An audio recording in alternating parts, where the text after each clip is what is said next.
Let's talk about Justin Baldoni's releases. It ends with us back behind the scenes footage to counter Blake Lively's harassment suit. So y'all, I saw this video. Where is it at? Hold up. Blake Lively is responding to It Ends With Us footage released by Justin Baldoni's lawyer. Brian Friedman is in an effort to clear his client's name of some of Lively's sexual harassment claims. Also, I feel like Blake Lively and Ryan Reynolds have asked them to put a gag order on Justin Baldoni's lawyer because he's releasing things from what they're presenting to the court, to the media, and it continues to make Blake look like the bad guy in this situation. And listen, y'all, it's coming out. She might actually be the bad guy in this situation. Okay. Like I'm not tied to it, y'all. I don't care. I just, tell y'all how I feel. And what I really feel is that this might be both a little bit. Meaning she might be a weird bitch and he might be a weird ass dude. And what you're watching is two weird ass people be in conflict with one another. Okay. That's what might be the situation. But either way, in a statement to ET, Lively's legal team calls the video damning towards Baldoni and a continuation of their harassment and retaliatory campaign. The 10-minute video features unedited takes of the two filming a slow motion montage scene where their characters, Lily and Ryle, are dancing and supposed to be completely in their own world, according to the script. Lively's legal team says the video shows. Hold on, let me go back.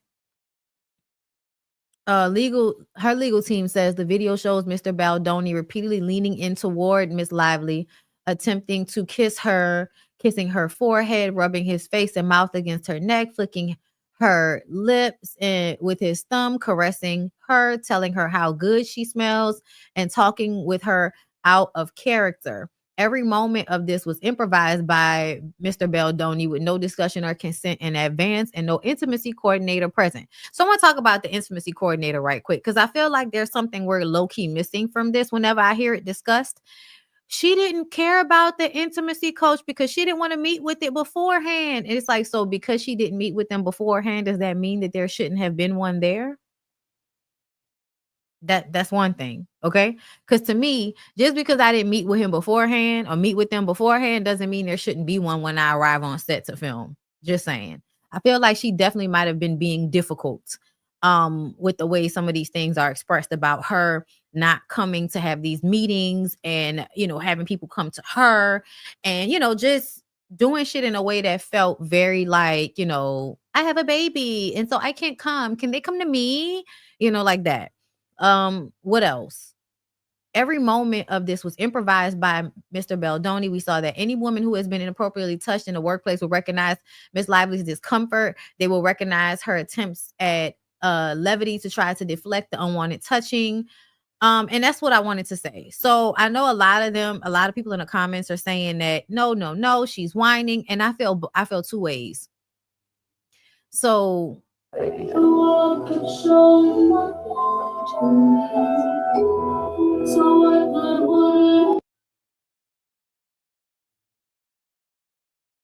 well, I think it was this one, right? Hold up. But I think you should start talking. Okay. Do you know what I mean? Yeah. Okay. That moment right there. Okay. I wanted it. Let me see if I can get it to start over.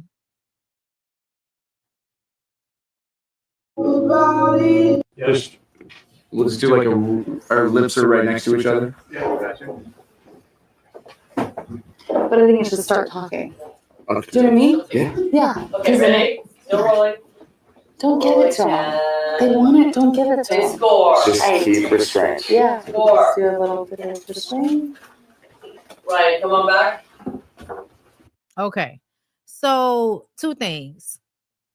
She said he had a big nose. It was a joke.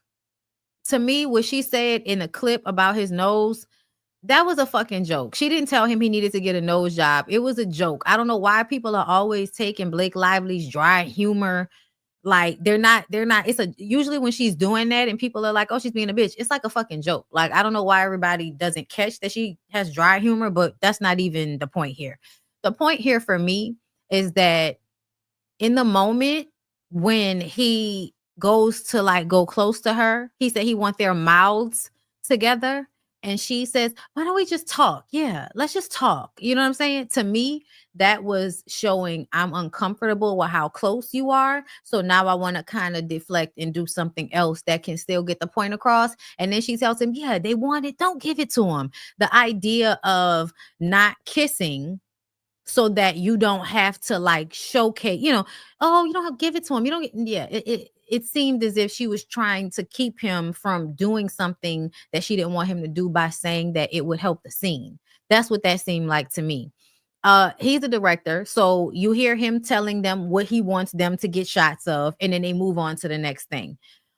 But I also feel like, Blake, why were you willing to do this movie if kissing him and doing these things makes you uncomfortable?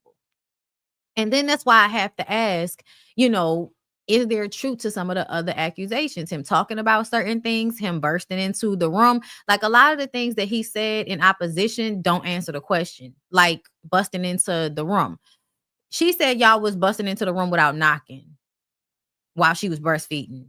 He posted a text message saying that, oh yeah, her saying to him, we can meet up. I'm just breastfeeding. So when she sends that message, it seems as if she's okay with him coming in while she's breastfeeding. But I'm like, but that doesn't mean just bust in. That doesn't mean just walk in. That means knock. So to me, y'all see how he offered up an explanation, but that doesn't exactly say that didn't happen. You see what I'm saying? And then when it comes to this, for the rest of this, y'all, I can agree. She doesn't look uncomfortable. But at the beginning, when he said, I want our mouths together, and they start the scene, and then she still says, well, maybe we should just talk. To me, that was showcasing she didn't want that to happen. Now, it could be because she's uncomfortable, or it could be because Ryan Reynolds might have been on set and she could have been uncomfortable with him seeing. I don't fucking know. You would think that actors know how to handle these things, like Jada and Will. My God. You know what I'm saying? Get your life together. Y'all are actors. And that's another thing I feel about Blake.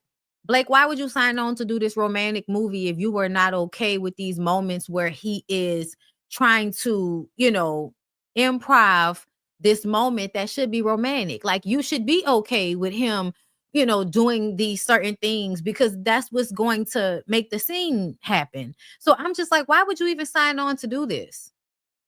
Why would you even sign on to do this if you were so uncomfortable with all of these things? So yeah, I just feel like it's a lot that doesn't make sense. I am a little bit more in the middle now, and I'm fine with that because I like Justin Baldoni when he was on what you call him, when he was on Jane the Virgin. I liked his character, but you don't know people personally. And to me, when I look at some of the other factors in this situation that aren't just coming from him, I have to wonder, you know what I mean? So that means everybody was just lying because they were scared of Ryan and Blake. That's a possibility. But people still, because he posted text messages and people were saying one thing to him, but then they come out and say a whole nother thing online. So I feel like there's something to be said for something being wrong. You know what I'm saying? Something being wrong on different fronts. You know what I mean? And I feel like what if he was being a creep in real life to her that made it hard for her to see these types of moments as innocent? That's another thing I'm thinking about. You know what I mean? Like if nobody has ever been inappropriate with you, y'all do a scene like this, you don't have a reason to think that they're doing something that's not, directly connected to the character. But if they had an inappropriate interaction off camera and then they come on camera and this stuff is happening, then, it can seem like, okay, now I'm a tad bit uncomfortable. So I want to say this. I recognize that Blake is also coming off like a liar in this situation, but I'm also paying attention to the way that Justin is presenting information that doesn't exactly dispel everything. It doesn't. It offers a different perspective, but it doesn't really change anything. And another thing, I'm sorry, y'all. I looked at that Amber Heard documentary. I know a lot of y'all say, she absolutely shitted in his bed and all of that. But I'm like, y'all don't have any evidence of that. In the way that was presented in the documentary, it almost felt like something he said because it's something that he would do and then blame it on her to make her look crazy. I also feel like people are negating the fact that with Amber Heard and Johnny Depp, even though you hear her saying crazy shit to him, he's recording her. So if you have a problem with Bambi recording scrappy because you felt like that was a setup, then why don't y'all have the same mentality when it came to him recording Amber Heard and what she was saying? Also, he had a drug problem. Like, he outwardly expressed having a drug problem and being volatile. So I think it's low-key weird the way everybody keeps saying, oh, it's like Amber Heard, which kind of then makes it seem as if it's all a lie and she's just making it up for attention. But I think if anybody was really paying attention to the shit that happened with Amber Heard, they would know that it wasn't that simple. What really came out of that is that they both did shit to each other. That's what came out of the trial. That when I saw the documentary, what I got from it was that they both did shit to each other, to the point that people felt like that basically erased everything that he had done, because they both did shit to each other. So I just kind of feel like I don't even like that comparison, because those two people were in like a long-term, 2-year some change relationship, and he had done things that I felt like were abusive. The shit that happened on a plane that somebody else said happened as well. Yeah, like, people are acting like he never abused her. He never did the shit that she said that he did. And he did do it. There was some of the things that Johnny absolutely did do. I swear Bondi be on a different planet. And most of y'all be wrong a lot of the time. I'll be on another planet. I think what I have is critical thinking skills, and I'm able to look at situations with my feelings not involved, because I really don't give a fuck. I think a lot of y'all automatically get emotionally involved. And I'm not even really defending the women. I'm just saying, why do you adopt the mentality that because the women also did something, that means the men did nothing wrong and the women are liars? That's not the same thing. That's not the same thing as her doing this to him and him doing this to her. Her doing something to him does not erase everything he did to her. It means they were doing shit to each other, which I will accept. And I feel like that makes more sense if you saw the documentary or you saw anything on the court case. It would make more sense to admit that they both did things. But to act as if the examples of Amber Heard doing her abusive shit means that Johnny Depp didn't do anything at all and she's a liar. Yeah, no. So I feel like this situation, I am still somewhat in the middle, but I am paying attention. And I say this all the time. You have to pay attention to the way people fight and how they fight and what they're saying and how that actually covers what's being accused here. Okay? Because there are some things that he says that does kind of make her look like a liar, like you're cutting out information. I don't know, Blake Lively. I don't give a fuck. You can definitely be a bitchy ass white lady. You can be. You can be a Karen. I don't give a fuck. But I also have to point out that when I am reading how he is responding, it's not answering every question in order to make me feel like she's completely lying about everything. That's what I'm saying. A 23-year age gap and him being fully on drugs doesn't make you a jolly drug addict.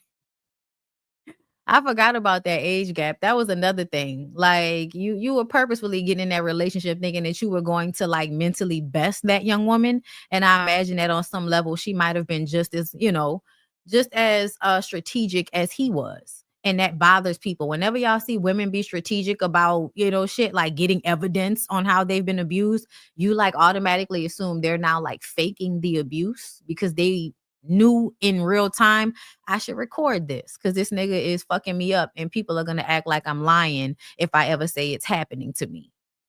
Like, you think women don't think that? This is what y'all do online. Y'all erase all of the things that men did if y'all like them. Let me see. Nicole Online, thank you for the super chat. This was good commentary on the situation with Blake and Justin. Thank you. Because I really don't understand everything. I don't, and I'm not pretending to, but I'm just saying I don't like when y'all compare it to the Amber Heard situation because it really makes it seem like Amber Heard just lied about everything she said. And the whole reason why they had the case was about what she said in that article. And what she said in the article wasn't a lie. Like, if you had at any point abused her, she can say that she was in an abusive relationship. Like, you wanting to sue based on that, like, to me, if you did something abusive, she can say that you abused her. Like, it's not a lie. Therefore, I don't know how you could say it was defamation.